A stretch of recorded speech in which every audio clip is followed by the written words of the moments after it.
Hi friends, Karthigai Deepam சீரியலில் இன்னைக்கான episode ப்ரோமோவில் என்ன நடக்க போகுதுன்னா, ஐஸ்வர்யா துங்காவை பார்த்து நடக்கிறது எல்லாத்தையுமே அவர்கிட்ட சொல்கிறாங்க. தீபாவை கண்டுபிடிக்கிறதுக்காக மொத்த குடும்பமும் இறங்கியிருக்காங்க. போஸ்டர், நோட்டீஸ், ஃப்ளெக்ஸ்னு என்னெல்லாமோ பண்ணிட்டு இருக்காங்கன்னு சொல்ல, ஆமாம் அவள் தான் கான்ஷியஸ் இல்லாமல் இருக்கிறாளே, அப்புறம் அவளால் எப்படி பாட முடியும்னு துங்கா கேட்குறாரு. எனக்கு தீபாவை பற்றி நல்லாவே தெரியும்.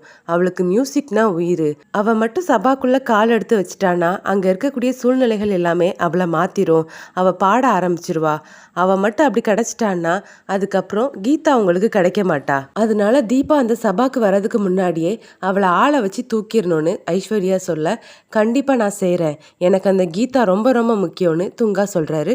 ஐஸ்வர்யா அவங்களோட மனசுக்குள்ள, இந்த ஆள் மட்டும் அந்த தீபாவை தூக்கிட்டார்னா எனக்கு 2 நல்ல விஷயம் நடக்கும்.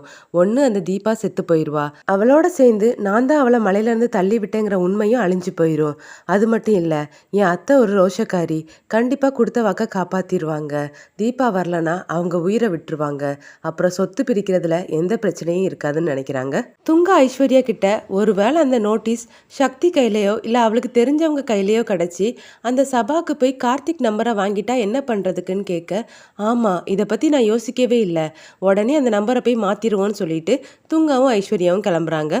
கார்த்திக்கும் அருணும் காரில் வந்துட்டு இருக்காங்க. இங்கே பக்கத்துலேயே ஒரு ஆசிரமம் இருக்குது கார்த்திக், அங்கேயும் கொண்டு போய் நோட்டீஸ் கொடுத்துட்டு போயிடலான்னு அருண் சொல்ல, சரின்னு கார்த்திக் சொல்கிறாரு. அப்போ கார்த்திக்குடைய ஃபோன் ரிங் ஆக அவரும் அட்டன் பண்ணி பேசுகிறாரு. அருண் மட்டும் அந்த ஆசிரமத்துக்குள்ளே வர்றாரு. அது தீபா இருக்கக்கூடிய ஆசிரமம் தான். அருண் தீபா ரூமில் இருக்கிறத கவனிக்காமலே அங்கே இருக்கக்கூடிய பார்வை இல்லாத பசங்க கிட்ட, இங்கே வேலை செய்கிறவங்க யாரும் இல்லையான்னு கேட்க, எல்லாரும் ஒரு முக்கியமான மீட்டிங்க்கு போயிருக்காங்கன்னு ஒரு பையன் சொல்கிறான். சரிப்பா, எங்கள் வீட்டை சேர்ந்த ஒருத்தங்க காணாமல் போயிட்டாங்க. அவங்கள பற்றி ஒரு நோட்டீஸ் அடிச்சிருக்கோம். அதை இங்கே வச்சுட்டு போகிறேன், யாராவது வந்தாச்சுன்னா சொல்லுங்கன்னு சொல்லிட்டு வச்சுட்டு போகிறாரு. அவர் வச்சுட்டு போன நோட்டீஸ் காற்றுல பறந்து தீபா இருக்கக்கூடிய ரூமில் போய் விழுது.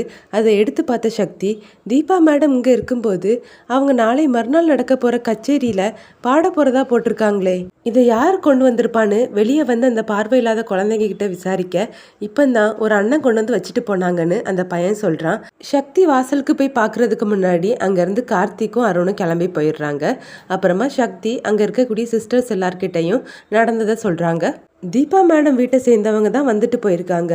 அவங்கள மட்டும் பார்த்துருந்தா தீபா மேடத்தை இன்னைக்கே ஒப்படைச்சிருக்கலாம்னு சொல்ல, ஆமாம் சக்தி, ஆனால் அவங்க எந்த நம்பிக்கையில் இப்படி ஒரு நோட்டீஸ் அடிச்சிருக்காங்கன்னு ஒரு சிஸ்டர் கேட்க, அங்கே இருக்கக்கூடிய பார்வை இல்லாத ஒரு பொண்ணு, தீபா அக்காவுக்கு பாட்டுனா ரொம்ப பிடிக்கும். அவங்க அங்கே வந்தாச்சுன்னா கண்டிப்பாக அவங்களுக்கு பழைய ஞாபகம் எல்லாமே வரும்னு சொல்லி தான் அவங்க இப்படி ஒரு நோட்டீஸ் அடிச்சிருப்பாங்களா இருக்கும்னு சொல்ல, புத்திசாலி பொண்ணு, கரெக்டாக கண்டுபிடிச்சிட்டா. அப்படி நினச்சி தான் கார்த்திக்குடைய குடும்பம் இந்த மாதிரி செஞ்சுருப்பாங்க. சரி சக்தி, எனக்கு இன்னொரு ஐடியா தோணுது. தீபா மேடம் பாட போகிற சபால போய் விசாரிச்சா கண்டிப்பாக கார்த்திக்குடைய நம்பர் கிடைக்கும்.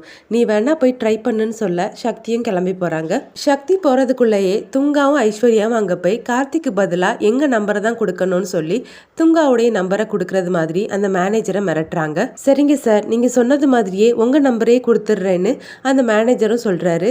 துங்கா அங்கேருந்து கிளம்புனதுக்கு அப்புறமா சக்தி வந்து விசாரிக்கிறாங்க.